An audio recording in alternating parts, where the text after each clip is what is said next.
Baba Metzia Perik Hay, Mishnah Zayin, seventh Mishnah, fifth chapter of Baba Metzia. We're continuing to talk about different forms of avak ribit, prohibited forms of business interactions that look like, that have the possibility of becoming like interest, like ribit. Says the Mishnah, En poskin ala perot ad sheyetze hashar. Poskin ala perot means it's sort of like to buy a contract for the right to buy produce or fruit. Okay, so I go to a middleman and I say, I want to buy wheat from you at $100 a bushel, whatever, however much the money is, okay, for the rest of the year.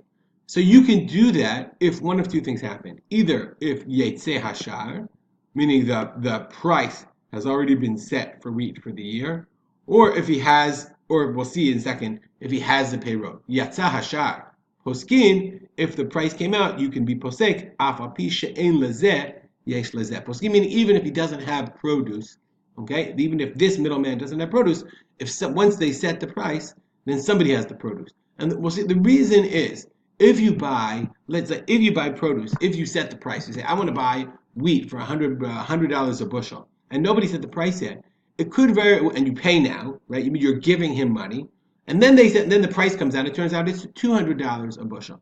So he now owes you wheat at a higher price. He owes you essentially more money than you paid him for.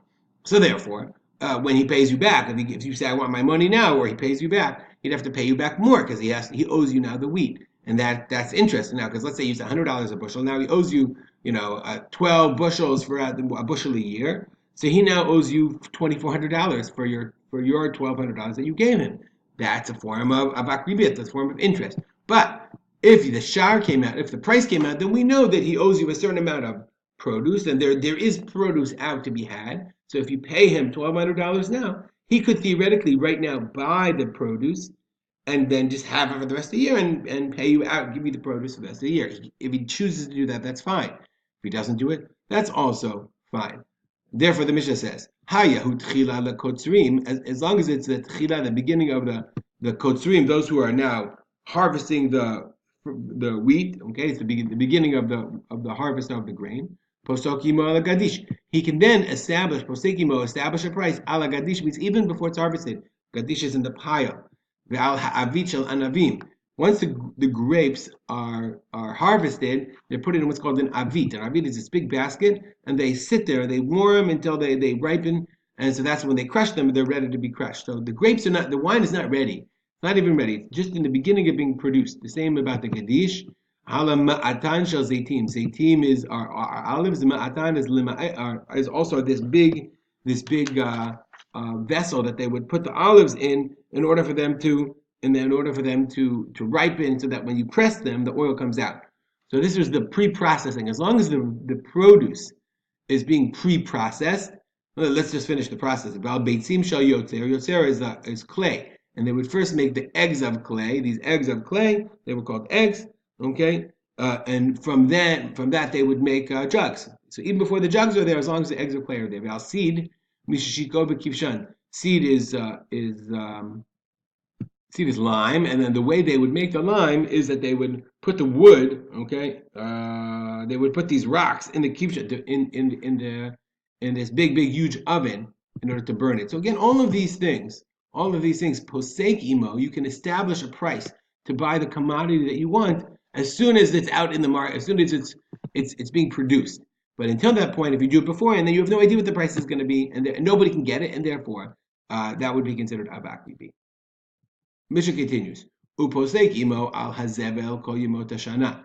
You're allowed to establish a price from a supplier for zevel, for manure. They would have the manure movers. It would be available throughout all of the days of the year. Rabbi Yossi Omer says no. Ein poskin al zevel elim kein haytalo zevel be'ashma. You can't establish a price. You can't pay your manure supplier, and thus he has manure available. The chachamim matirim. Chachamim permit it. So what do the chachamim permit? The Tanakama also permits it. The Tanakama kol yemot shanakama. The Tanakama permits it all the days of the year. Chachamim matirin davka b'yemot hachama. The Chachamim permit buying a future of manure only in the summertime, because everybody has. Shakol yesh lehem zeva. But in the wintertime, where it's rainy in Eretz Yisrael, Okay, the Chachamim said you can't set a price because there isn't manure available, and they would deal in manure futures, and then the value would go up, and then that would be considered avak ribi. Uposek imo kishar gavoa. This is a really interesting thing. You can make an agreement. Let's look at the right for a second. Shar gavoa. Im yivchot ashar mimashu achshav. You can make a deal and say if the price goes down, titenu kishar hazol. Gavoa here means hainu bezol, the cheapest price. The shar, the price of gavor, the maximum amount of fruit. So I can go to the wheat dealer and I say, listen, I'm going to pay $100 a bushel, but if the price goes down, you agree that I get the lower price until you start supplying me. That you're allowed to do. And even though I pay now and he has to give me more later, I'm allowed to buy the produce. It's as if I'm buying the produce, not giving him a loan. Rav Yehuda says, even if you didn't make that agreement, let's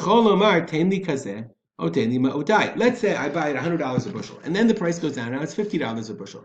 So Rav Yehuda says, if I, like the Chachamim said, the Tanakhama says, I can make a deal beforehand that I should be able to get the lowest price. But the Rav Yehuda says, not even if I didn't make the deal, I paid him $100 a bushel, but I didn't do Mashiach, I didn't acquire anything. I paid for the right to buy $100 a bushel each month. So I can say, listen, if you want to give me my money back, give me my money back. Or you can sell me at the lower price. You can do one of those two things. And Rav Yehuda says, it's not even a Misha Para in this case. Why? Because you didn't buy the actual thing. You didn't pay for the produce. You paid for the future of the produce. Nonetheless, the Bartanura says, we don't pass on like Rabbi Yehuda. You want the cheap price, you want the deal, you have to make an agreement from the beginning. We'll stop here. Dedicate our learning to memory of my father, Rav Simcha. Have a good day.